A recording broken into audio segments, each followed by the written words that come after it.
wise man once said, "It's pride that makes a tree believe that being in the forest is the height of its existence." Now, for the tree to exist in more valuable forms, it must first fall.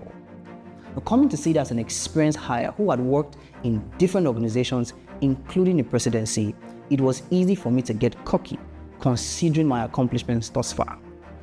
But I knew I needed to calm down and understand the system, as it was a huge leap away from my comfort zone, being that I was now in the really fast-paced management consulting space. Now, the constant war in my mind was between who I was before SCIDaR and who I needed to be to survive, much more thrive in the organization. To get ahead, I needed to humble myself and quickly learn the ropes. In my early days, I actively observed, listened in every meeting, and asked as many questions as I could.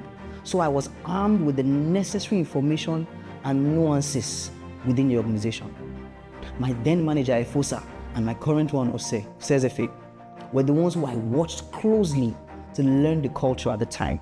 Then I needed to find a body who understood the system and had the bandwidth to respond to me, because my line managers were really busy. Now, Aisha was that body. Though she was an intern at the time, she had embraced the culture so well, and I knew that if I was going to survive in this space, I needed to follow humbly. Then lastly, I celebrated my milestones every step of the way.